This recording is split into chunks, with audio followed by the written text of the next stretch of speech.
हाय। अब इस लेक्चर में हम सीखेंगे कि आप कैसे एजुकेशनल वीडियोस को शूट करोगे। ध्यान से देखना, बिल्कुल सिंपल तरीके से आपको समझाऊंगा। सेटअप कैसे करना होता है, लाइटिंग सेटअप कैसे लगाते हैं, ऑडियो किस तरह से सही रिकॉर्ड होगा, सब कुछ बताऊंगा। सबसे पहले चीज, दो तरह के एजुकेशनल वीडियोस होते हैं। एक वीडियोस तो वो होते हैं जिसमें टीचर या जो भी आपका यूट्यूबर है सामने ऐसे खड़ा होता है जैसे मैं खड़ा हूं अभी राइट नाउ। पीछे एक बोर्ड लगा होता है, उस बोर्ड के ऊपर बंदा समझा रहा होता है। जैसे खान सर का आपने चैनल अक्सर देखा होगा, तो उस पर वो यही करते हैं। पीछे एक डिजिटल बोर्ड लगा होता है, उस पर खड़े होकर समझा रहे होते हैं और फिर कैमरे के सामने आपसे बात भी कर रहे होते हैं। तो एक तो ये कैटेगरी हो गई। दूसरी कैटेगरी कौन सी है? जैसे मेरे वीडियोस होते हैं, मैं अक्सर अपनी स्क्रीन के ऊपर सारी चीजें समझाता हूं और वहीं पे मुझे कैमरा रिकॉर्ड भी कर रहा होता है। तो मतलब उस वाले वीडियो में भी मैं भी आपको दिखाई देता हूं, प्लस मेरी स्क्रीन भी दिखाई दे रही होती है। फर्स्ट वाली कैटेगरी में बोर्ड दिखाई दे रहा होता है और मैं भी दिखाई दे रहा हूं। तो ये दो कैटेगरीज है। अब देखो दोनों चीजें कहां कहां काम करती है, पहले ये समझो, ताकि आप डिसाइड कर पाओगे आपको किस तरह के वीडियोस शूट करने हैं एजुकेशनल कैटेगरी में। अगर आप एक स्कूल टीचर हो, जैसे मैथ्स के टीचर हो, साइंस के टीचर हो, तो ऑब्वियस सी बात है ना, आप स्क्रीन पे छोटे से माउस की हेल्प से इतनी सारी चीजें नहीं एक्सप्लेन कर पाओगे। तो उस केस में आपको एक व्हाइट बोर्ड यहां पे लगा लेना चाहिए। व्हाइट बोर्ड है, ब्लैक बोर्ड है, या अगर पैसे हैं तो एक डिजिटल बोर्ड लगा लेना। उसके बाद आप क्या करोगे भाई, खड़े होकर के मार्कर से चीजें समझाते रहोगे, है ना। तो कैमरा आपको भी रिकॉर्ड करता जा रहा है, प्लस स्क्रीन भी रिकॉर्ड हो रही है, यूजर को भी समझ में आ रहा है कि आप उसे क्या समझाना चाहते हो। तो एक तो इस तरह के वीडियोस हो गए। अच्छा, इसमें किन किन चीजों की जरूरत पड़ती है? सबसे पहले चीज लाइटिंग सेटअप। तो मैं आपको समझा देता हूं किस तरह से हम लाइट को सेटअप करते हैं ताकि आपकी स्किन एकदम फेयर दिखाई दे। अभी राइट नाउ इस वीडियो में आपको मेरा फेस एकदम क्लियर दिखाई दे रहा है। क्यों दिखाई दे रहा है? मेरे पास दो बड़ी बड़ी लाइट्स लगी है और 15,000 की लाइट ये है, 20,000 की लाइट ये लगी हुई है। तो भाई इतने महंगे महंगे सॉफ्ट बॉक्स लगे हैं, फेस अच्छा दिखाई दे रहा है। बट स्टार्टिंग में आपके पास इतना अमाउंट नहीं होगा, तो मैंने आपको पहले भी बताया है हम ट्यूबलाइट्स का यूज करेंगे, जो मैंने अपनी स्टार्टिंग की जर्नी में इस्तेमाल किया था। आपको ये वाला स्टैंड ले लेना है, दो स्टैंड लेंगे हम, पहले भी मैंने आपको बताया है। इसमें आप खड़ी खड़ी लाइट लगा लोगे, मतलब ट्यूबलाइट जो वार्म व्हाइट कलर की होती है, इसमें खड़ी कर लेना, टेप से ऊपर चिपकाना, नीचे चिपका देना, ठीक है।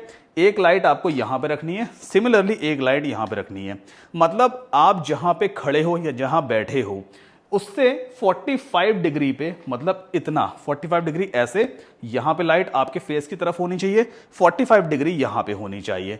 अब ऐसा क्यों करते हैं? ऐसा इसलिए करते हैं, जब ये लाइट जलेगी तो यहां से आपके मुंह के ऊपर लाइटिंग आएगी, तो ये वाला एरिया एकदम ब्राइट दिखाई देगा। लेकिन इतना एरिया ब्राइट दिखाई देगा तो 50% यहां नाक के बाद से यहां पे डार्क दिखाई देगा, है ना, क्योंकि इसकी शैडो बन जाएगी ना इस तरफ को। तो सिमिलरली यहां पे जो 45% पे लाइट रखी हुई है, मतलब 45 डिग्री पे जो लाइट रखी है, जब वो हमारे फेस पे पड़ेगी तो यहां का शैडो खत्म कर देगी, लेकिन यहां शैडो बनता। बट चूंकि पहले से एक लाइट यहां पे भी मैंने लगा रखी है, तो दोनों लाइट इस तरह से मेरे फेस के ऊपर लाइटिंग इफेक्ट डालती है, जिससे मेरी स्किन टोन सही दिखाई देगी। वार्म व्हाइट कलर हम इसलिए यूज करते हैं ताकि अगर हमारा डार्क कलर है तो वो भी फेयर दिखाई दे। दूसरी चीज आपको ध्यान रखनी है, अभी राइट नाउ हो सकता है अगर मैं ऐसे रखूंगा स्टैंड, तो देखो कैमरे के अंदर आपको लाइट भी दिखाई दे रही होगी। कैमरे में कहीं पर भी हमारा लाइटिंग सेटअप नहीं दिखना चाहिए। इवन आपको मेरे सॉफ्ट बॉक्स लगे हैं ना, क्या आपको कैमरे में दिखाई दे रहे हैं? मैंने इस तरह से इनका एंगल सेट किया है कि कैमरे में ना दिखाई दे और मेरे फेस पे भी लाइट सही तरीके से पड़े।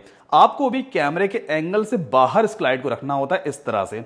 अब ये स्टैंड आपको नहीं दिख रहा होगा, यहां पे भी जो स्टैंड रखोगे वो कैमरे के एंगल से बाहर रखना। तो एक बार टेस्टिंग करके पहले देख लेना कि कितने एंगल में आपके दोनों स्टैंड नहीं दिखाई देते हैं। अच्छा, अब दूसरी चीज इंपॉर्टेंट क्या होती है? आपका माइक्रोफोन, जो आपकी आवाज रिकॉर्ड होगी वो कैसे रिकॉर्ड होगी। इस वीडियो में अभी राइट नाउ जो मैं खड़े होकर आपसे बात कर रहा हूं ना, तो मैंने यहां पे एक वायरलेस माइक्रोफोन यूज किया है। क्यों यूज किया है? अगर मैं अपना रोड का एंटी यूएसबी वाला, मतलब जो वायर्ड वाला माइक्रोफोन यूज करता ना, तो ये तो एक जगह फिक्स है ना, इसकी एक लिमिटेड लेंथ है, ये यहीं पे रहता।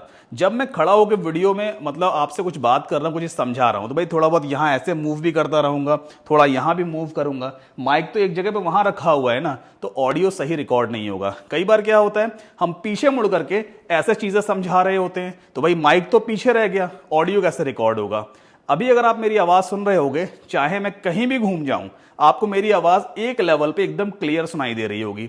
ऐसा इसलिए है क्योंकि माइक मेरे गर्दन के पास यहां पे लगा हुआ है, तो मैं कुछ भी बोलूंगा वो सीधा इसमें रिकॉर्ड होता रहेगा, मैं किसी भी एंगल पे घूम जाऊं। तो हमें अगर इस तरह के एजुकेशनल वीडियोस रिकॉर्ड करने हैं तो हमें वायरलेस माइक की जरूरत पड़ती है। आपको कोई महंगा वाला माइक नहीं खरीदना है। मैंने आपको पहले वाले लेक्चर्स में बताया है कौन सा वाला माइक लेना है। जो 699 रुपए का स्टार्टिंग वाला प्राइस था ना, जो वायरलेस माइक था, आप वो ले लेना। लेना, उससे आपका काम चल जाएगा। फिर आगे चल करके जब पैसे कमा लोगे तो जितने चाहे उतने महंगे माइक ले लेना, बट स्टार्टिंग वो 699 वाले माइक से कर सकते हो। तो इसका सेटअप आपको समझ में आया। कैमरा या मोबाइल आपका सामने लग जाएगा, दोनों लाइट्स यहां पे आ जाएंगी, एक वायरलेस माइक्रोफोन यहां पे लगा लेना और बस मोबाइल में शूटिंग शुरू कर देना, आपका वीडियो शूट हो जाएगा। आगे चल के इसे हमें एडिट करना होगा, तो अगले मॉड्यूल में आपको बताऊंगा आप कैसे एडिटिंग करोगे। अब बात करते हैं कि भाई ऑन स्क्रीन रिकॉर्डिंग कैसे होती है। जैसे मेरे यूट्यूब चैनल पे जो मोस्टली वीडियोस आप देखते हो ना, तो मेरे कंप्यूटर की स्क्रीन रिकॉर्ड हो रही होती है। अब इस तरह की वीडियोस रिकॉर्ड करने के लिए हमें एक सॉफ्टवेयर की जरूरत पड़ेगी, जो कि एक video recording and video editing software है। नंबर 1 सॉफ्टवेयर मेरी नजर में है, क्योंकि इस सॉफ्टवेयर को आज से मैं 10 साल से यूज कर रहा हूं और इसके अलावा मुझे किसी दूसरे सॉफ्टवेयर की कभी जरूरत ही नहीं पड़ी है। टॉप लेवल के जो एजुकेटर्स हैं ना, यूट्यूबर्स हैं, वो इस सॉफ्टवेयर को यूज करते हैं। तो मैं यहां पे बात कर रहा हूं कैमटेसिया की। कैमटेसिया एक शानदार सॉफ्टवेयर है, इसमें वीडियो रिकॉर्डिंग तो हो ही जाती है, मतलब स्क्रीन पे मैं जो कुछ भी दिखा रहा हूं उसकी आराम से स्क्रीन रिकॉर्डिंग हो जाती है। इसी सॉफ्टवेयर के अंदर मैं वीडियो एडिटिंग भी कर सकता हूं। इसी सॉफ्टवेयर के अंदर मैं अपने मोबाइल के कैमरा को एज अ वेबकैम यूज कर सकता हूं, ताकि एट द सेम टाइम मैं भी उस वीडियो में दिखता रहूं। और इसी वीडियो एडिटिंग सॉफ्टवेयर में कोई भी मैं एक्सटर्नल माइक को ऑडियो के लिए यूज कर सकता हूं। तो चलो अब मैं आपको बताता हूं कि आखिर मैं अपने वीडियोस कैसे रिकॉर्ड करता हूं और किस तरह से आपको यह सॉफ्टवेयर यूज करना होता है।